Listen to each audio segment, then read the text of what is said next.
Now when Nimrod died, according to the old stories, his body was cut into pieces, burnt, and sent to various areas. Sound familiar? We've discussed this same story before. You see, the first religion is also the last religion, and it has been every religion in between, in various aspects and various forms. It has never changed. His body was cut into pieces, burnt, and sent to various areas. Similar practices are mentioned even in the Bible. Judges chapter 19, verse 29, 1 Samuel chapter 11, verse 7.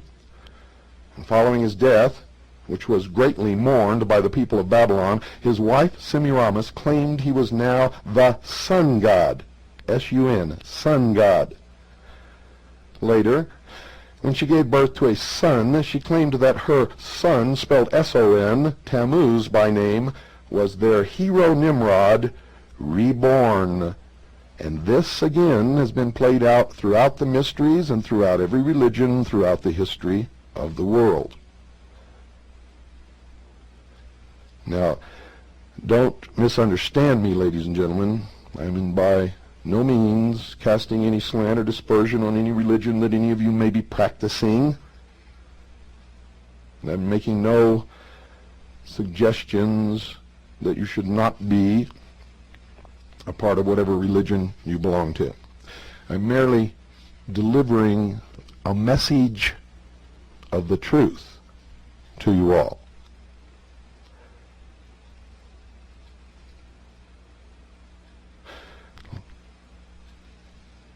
The mother,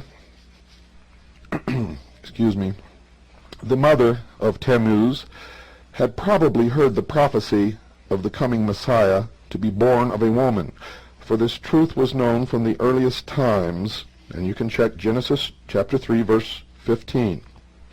She claimed her son was supernaturally conceived, and that he was the promised seed, the Savior, and she gave the first recorded virgin birth to her son, who was Nimrod, reborn from his wife, lover, mother. Tammuz was the child's name, and he was called the promised seed, or the Savior. In the religion that developed, however, not only was the child worshipped, but the mother was worshipped also. Much of the Babylonian worship was carried on through mysterious symbols. You see, it was a mystery religion. The golden calf, for example, was a symbol of Tammuz, son of the sun god, Nimrod. The calf, or the bull, was actually the symbol during that age of the astrological house through which the sun was moving. It was called, and still is called, Taurus, the bull.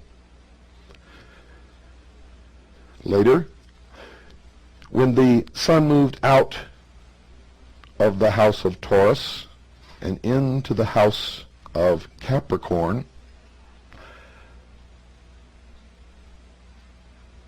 then the golden calf became the ram, or the goat, and was worshipped in the temple of Mendes, and to this day it is known as the goat of Mendes. Now, every once in a while I slow down for you to make sure that this sinks in, that you really understand what I am telling you. For it is important, ladies and gentlemen, that we stop being deceived and led by our nose. Those who are the puppet masters rely upon us to remain puppets.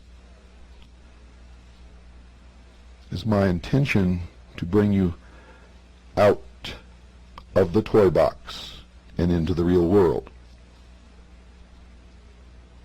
Since Nimrod was believed to be the sun god, or Baal, fire was considered as his earthly representation.